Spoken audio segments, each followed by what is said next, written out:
east end of the building, on my right. Can everybody hear me? Is it rated? What's that? No, Is it rated? Good? it's fine.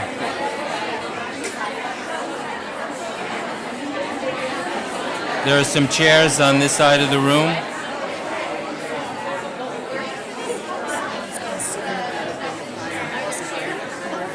Yes, I'm going to ask them to move.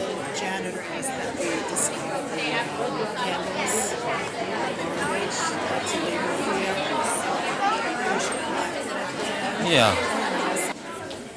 And the corner of the room that everybody's in the back there, there's more room on this side. That's a little bit congested. Yeah. I think there's plenty of room on this side of the...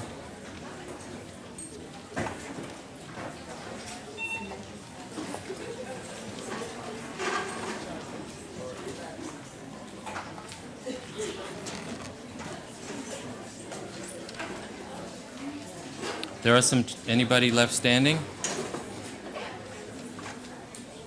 That's good.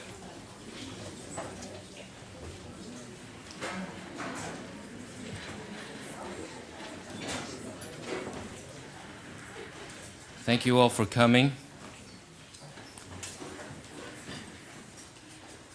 It's my morning started by coming into this building after I dropped my daughter off at the middle school. And I walked into the building, and for the 10th year, I found myself in this room, passing through a veil of moisture.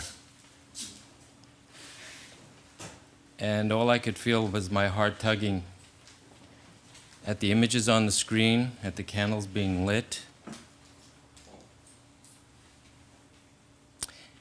And then the names on the wall slowly started to appear. The concept of the bricks has been ongoing now since we began this, and it seems to grow, and it's becoming a little bit more of a commitment. For the first time, I see a photograph. I've never seen a photograph on the wall before. And that tells me that we're getting a little bit closer and deeper into our heart to bring out the images that evoke the memory of our past including the life before, the life in the middle, and the life now. These bricks are paper. This is the lower school. We have a memorial in the high school that also is made of bricks, and those come from Jerusalem. That's a memorial we have in commemoration at the high school. And slowly we're combining the schools together in their effort to fulfill the commandment to remember.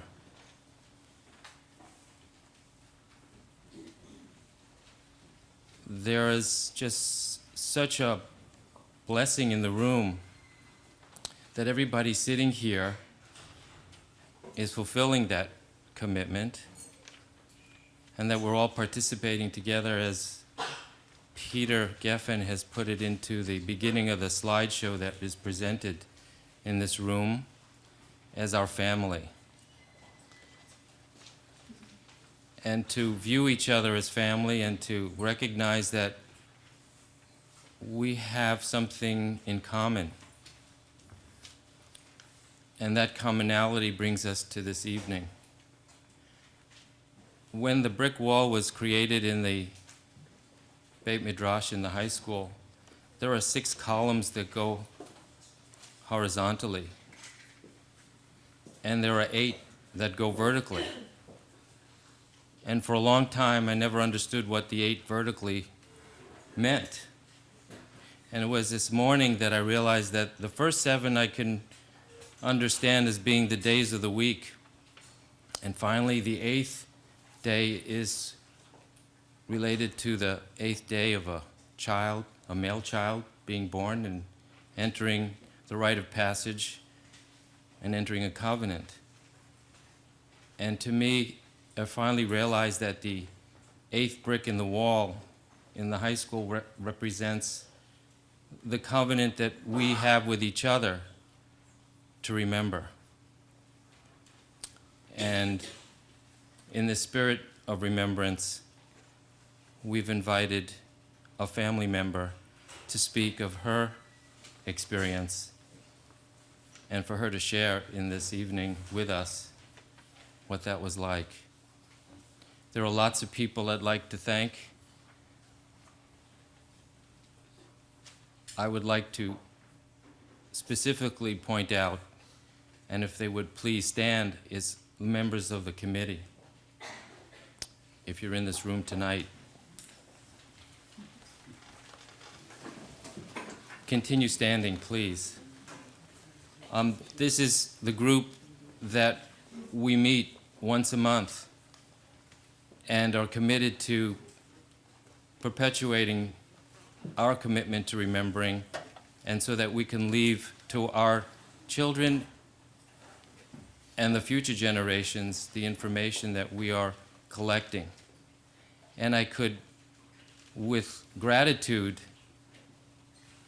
describe to you that in the fall, we hope to, with the support and the permission of the school at large, that we will, through the new website that's being redesigned for the school, that our committee will have its representation with all of its archives and all the videos that we have collected over the years for the future generations to be able to gain access to that information, and for them to be able to continue the legacy and bring this information further into the future. And it's with this gratitude that I'm honored to have participated in this venture and this journey to help me personally, but to also help us as a community to remember. At this point, I'd like to welcome Roanna back from Israel and to introduce the next part of the event.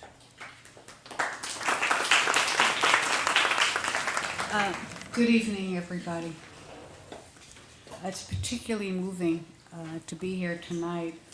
Last night at 8 p.m. I was in Jerusalem as people were getting ready for Yom HaShoah, and certainly one could feel it. You just know it. And when I came to school today and coming here this evening, I again am reminded of the importance of school, of what the importance of an education is, and how important it is for us to be certain that our students both never forget, but that they look to a world that hopefully will be a better place for them, and that they will participate in making it a better world. Given the nature of the program this evening, I would like for us to have it flow without too many introductions as to what will come next. So I just want to take really 3 or 4 minutes to both thank the committee. Over the years, this committee has not only grown in numbers, but it has grown in the impact it has had on the entire community, for parents, for students, for educators. And it would not have happened without the commitment of so many devoted people. We now have many, many different committees as part of the Holocaust Committee.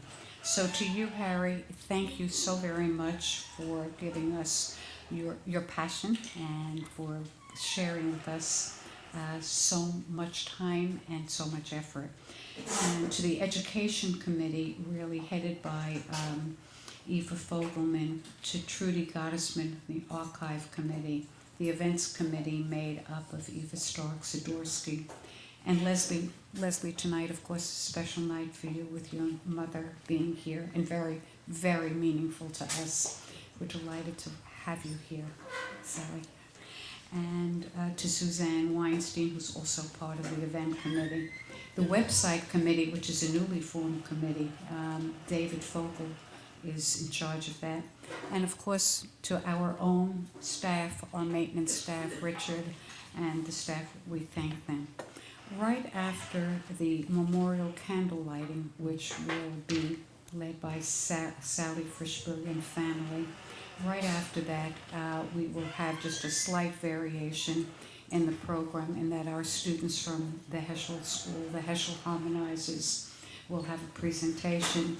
And then after that, Leslie, you will introduce them. So it would be my honor now to ask you please to come up, Sally Frishberg and family, for the candle lighting ceremony.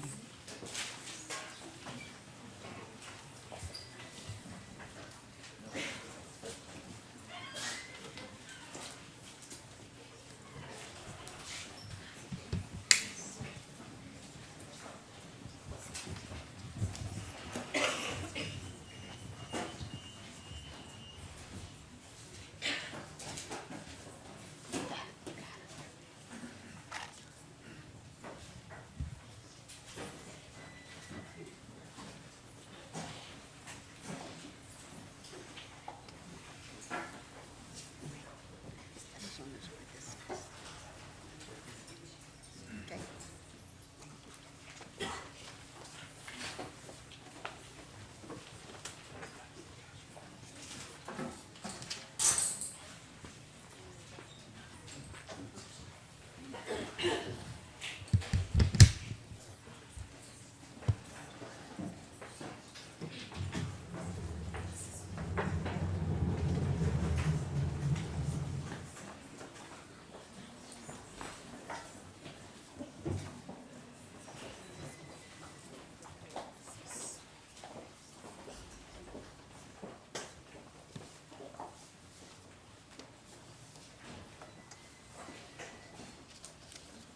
Hi, my name is David Rosen. I'm the musical director of the HaShoah Harmonizers. We are the HaShoah Harmonizers. We're the a cappella group / choir from the HaShoah High School. I want to thank you for having us tonight. We're very honored to be singing here for such a special event occasion. We're going to be singing 2 songs for you tonight. The first one is called B'Shem Hashem, and the second is Achenu. So we hope you enjoy.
HaShoah b'gala ubizman karim.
HaShoah b'gala ubizman karim.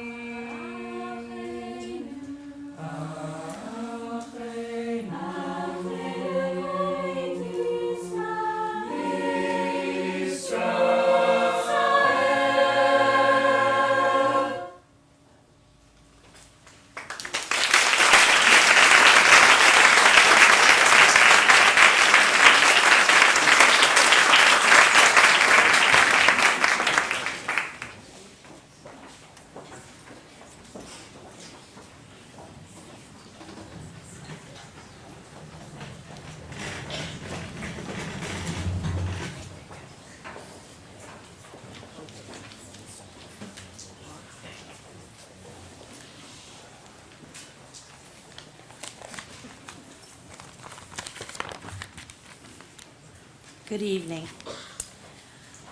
My mother, Sally Frishberg, was born in a small Polish village in 1934, the eldest of 5 daughters. When she was 5 years old, the Germans invaded Poland, changing her life forever. Tonight, she will share her story with you. But first, I would like to tell you a little bit about her. She was 13 when her family emigrated to the United States. Not speaking a word of English, she began her formal education. She did not have the luxury of a structured, consistent education until then. She attended Thomas Jefferson High School in Brooklyn, where at the age of 15, she met my father, who tutored her in geometry. I always think that he was the gift God sent her, saying, "I have tortured this little girl enough. Now I will do something nice for her." They've been happily married for 53 years. She went through college and earned a master's degree while working full-time. She worked full-time as a high school teacher in the New York City school system while raising my brother and me. I was named after her great-grandmother, Chaya Ruchel, a woman who died before the horrors of the Holocaust, and as my mother always said, was lucky enough to die in her own bed. My mother originated and designed one of the first courses on Holocaust studies offered in New York City. In 1997, she was recognized by the state of New York for her contributions as an educator by winning the Louis Yavner Award as Outstanding Holocaust and Human Rights Educator. When she retired after 30 years of teaching, she began a second career managing property in Brooklyn while still speaking over and over again about the Holocaust. Many of you may recognize her, as she and my father come every Thursday to the lower school and then the middle school to pick up my kids, Lee and Fanny, and spend the day with them. She never learned to swim or ride a bike or ski or ice skate, the results of her fractured childhood. Yet she rarely rests, never wastes time, and reads voraciously. Although she still sometimes nags me to clean my bedroom. She is the woman I admire most in the world. Every Holocaust survivor's story is a miracle. Please welcome my mother as she shares her miracle with you.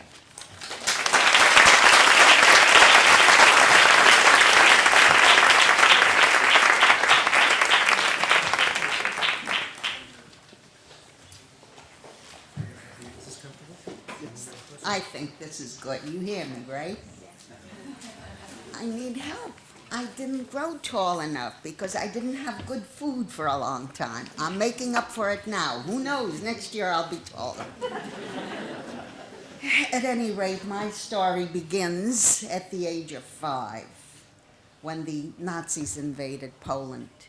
Before that, I was a happy little girl, living in a backward town in Poland, but I didn't know the town was backward, and I didn't know that others had it better, and I was perfectly happy making dolls and cakes and castles out of dirt. It seemed to me a very natural thing to do. My friends were all Polish Catholic children, because in my town, I was the only Jewish child my age. So we were making all these wonderful dirt things together, and sometimes they got angry with me. Sometimes I was angry with them. But they insulted me in a very interesting fashion. They said, "You dirty Jew, Christ killer." I didn't know what to make of it, so I asked my mother, "Why do they say these things to me when we are angry with each other?" And my mother said, "Ignore them. You're a good little girl, and they don't know what they're talking about." And I said, "But Mommy, they're as dirty as I am. I never killed anyone. And oh, by the way, they told me to go to Palestine." And I said, "I don't know where Palestine is." And my mother repeated, "Forget it. It's not worth bothering about. You are a good little girl." And I believed it. And when the Germans came in and became guests in our house and acted so beautifully, behaved so properly, so primly, their manners were beyond criticism. And my parents were always frightened looking and anxious looking. And I used to try to make sense out of that. Why do these very nice people who behave so well frighten my parents? I didn't know then, but now I'm frightened by that too. Because what it tells me is that well-behaved people can become monsters if the circumstances are right.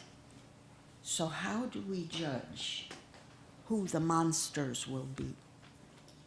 We don't know.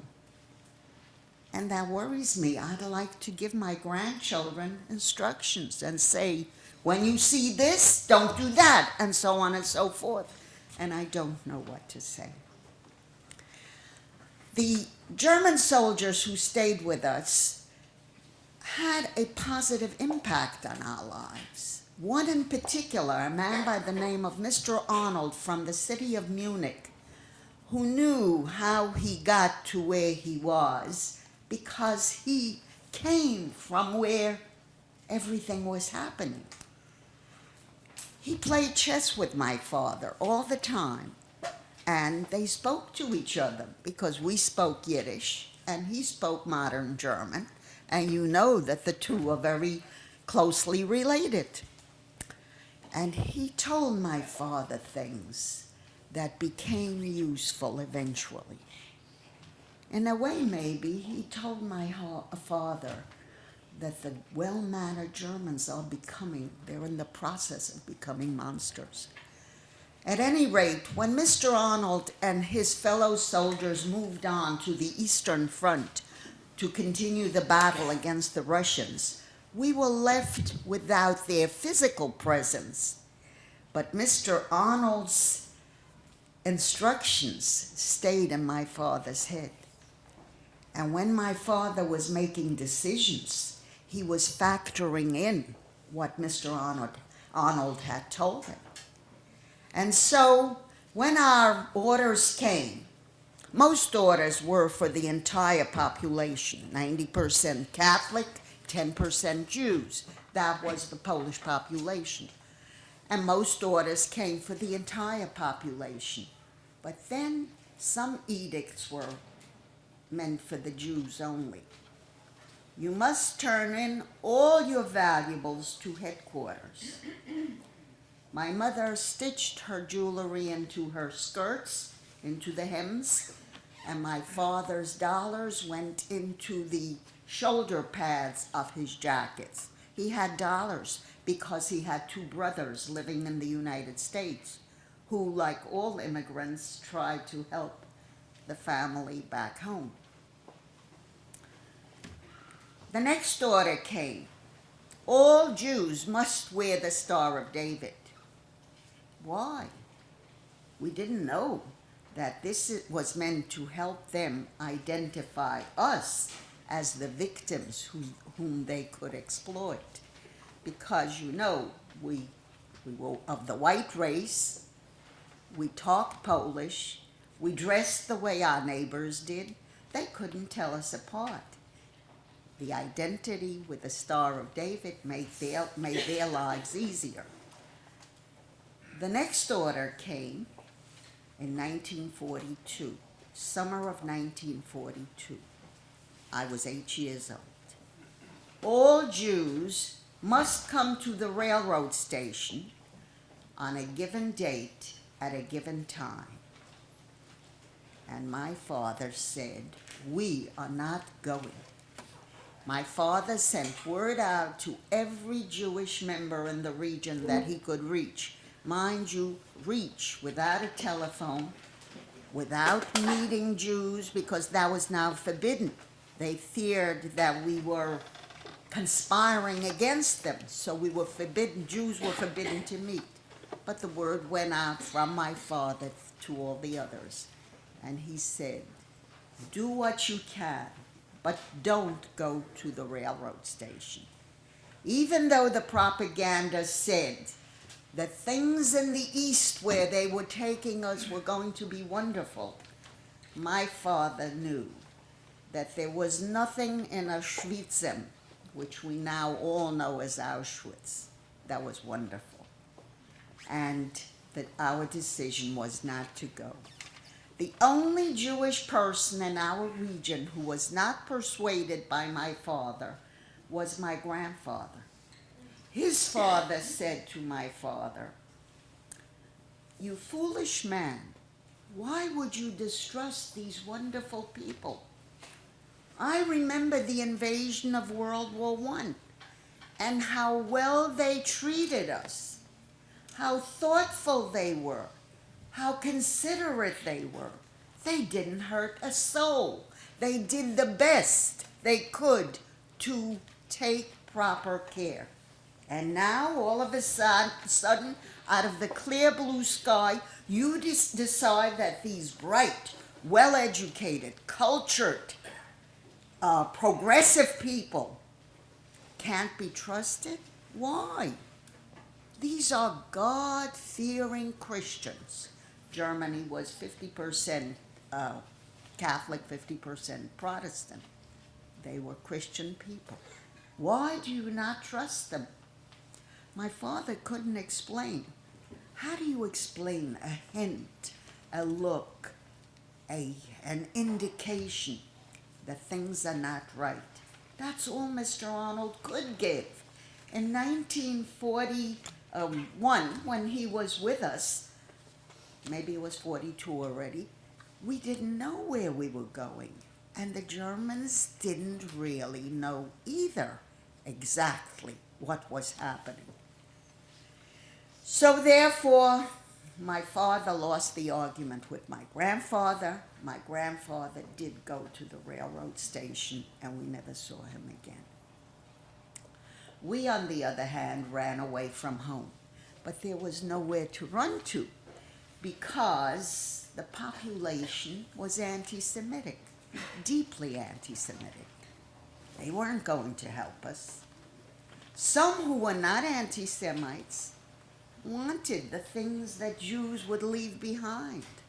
So why would they help us stay alive? They wanted the goodies.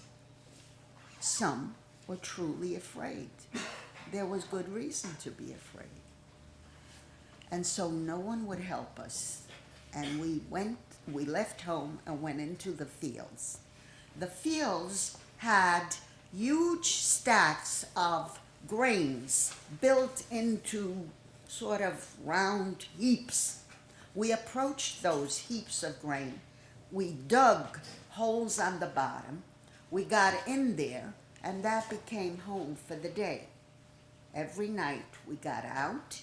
We did what we could to shake trees and get fruit, to pick up whatever we could, wherever we could, honestly or not. We stole from some of the farmers' homes. And we were surviving, changing location every night to be buried in another heap on another field every day. We were two families. My mother and father had, at the time, only 4 daughters. The youngest had died upon very soon after her birth. We had a set of twins. The younger twin, being weaker, did not last very long. But the older twin hung on. Her name was Faggy, and we were taking her with us. She was not talking yet. And then, of course, there were the 3 older girls. I was the oldest of 8. My uncle had 3 children, and they were the ages of my younger sisters. And my uncle said to my parents, "Let's stay together. We have the same handicap. We have small children. We can't get around too well, too easily. Whatever happens to one will happen to all. Let's stay together." And this little band of pitiful Jews was making their move every night, and we were surviving. But it wasn't getting any easier. And one night, a man whom my mother and my uncle knew from their early childhood found us. And when he found us, he explained that he was looking for us. He said, "You don't understand. This whole area is filled with gossip about you. You've been noticed. People have seen you. They talk about you all the time. And they will give you away as soon as they know where you are exactly, because we kept moving away." So he said, "I have come to help you. I will direct your movements. I will tell you where to go, because the area was searched and you will be safe there. And we will keep you alive." I often think of that man, because I don't think I could do what he did. I don't think I would go looking for trouble to save others. I just don't think so. Anyway, this righteous Gentile, this righteous man among men, did exactly as he promised. He came every night, and he instructed us, and he brought us whatever little he could. It wasn't much. He was a poor man. It was wartime. It was very hard to get anything. But he did what he could every single night. My mother, seeing how much he was doing, decided he will do more. And she asked him to give us shelter. And he said, "No, I'm afraid. I can't." And my mother begged every night, and he refused every night. And then one night he said, "Sylvia, you must stop asking me. You don't understand. I have a wife. I have children. I must think of them first. Please don't ask me anymore." And my mother said, "You tell your wife that we have jewelry, we have furs, we have dollars. It's all hers if she would cooperate." And soon she was persuaded. And he came one dark night, lined us up, holding hands, not a sound out of us, took us to his little farmhouse where he had the ladder ready to go to the attic. And as we arrived, he directed us upstairs. And when we came into the attic, we found straw all around the periphery. And in the center, there were buckets for us to use as toilets. The straw was our furniture. And he locked us up in there. And he said, "I'll be back tomorrow night." And he didn't come back every night. We heard him drag the ladder because he would always move it away so his children couldn't climb up and see us through the cracks. Brought the ladder into place, opened up the trap door, cleaned the toilets, brought up a pot of boiled beans and potatoes. And this was our diet. Because you see, we thought it's going to be days, weeks, maybe a few months, and then America would do its wondrous thing and defeat Hitler, and we'd be free. That's what we were waiting for. Well, it took a long time. The first winter we were there, Mr. Grocholski whispered to my mother that she had 4 more brothers surviving in the forest. And my mother said, "In the forest, in this cold? No, Stashik, no. They'll freeze to death. You must bring them here." And he said, "No, I can't. I'm afraid. It's too dangerous. We'll all die." And my mother assured him that no, they won't. They'll all live because God will reward him for his efforts. Maybe my mother knew what she was talking about because he brought my uncles. And he now had 15 Jews, one man.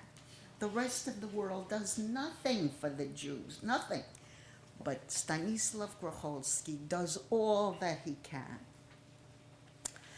Soon it became clear that my sister Faggy was